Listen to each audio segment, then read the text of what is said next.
Hello everyone, ఈరోజు super tasty అలాగే హెల్తీగా క్యాండీస్ని బాదం పప్పు ఇంకా బెల్లంతో ఎలా తయారు చేసుకోవాలో చూసేద్దాం.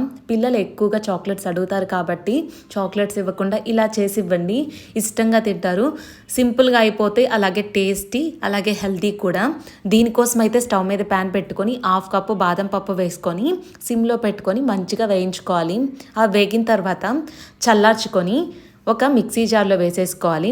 అలాగే దాంట్లో 2-3 యాలక్కాయలను కూడా వేసుకొని మెత్తగా గ్రైండ్ చేసుకోవాలి చూపించిన విధంగా. ఇప్పుడు మనం ప్యాన్లో బెల్లాన్ని 1/2 కప్పు వేసుకోవాలి.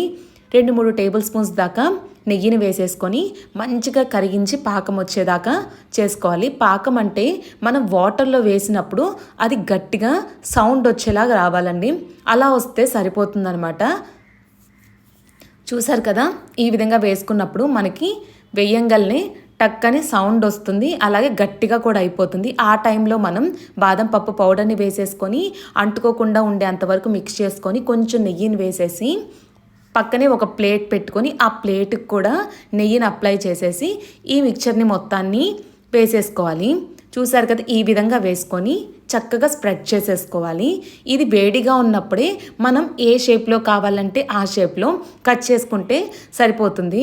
లేకపోతే మనం ఆరిపోయిన తర్వాత కట్ చేయాలంటే వల్ల కాదండి, గట్టిగా అయిపోతుంది. కాబట్టి మనం వేడిగా ఉన్నప్పుడే ఈ విధంగా చేసుకుంటే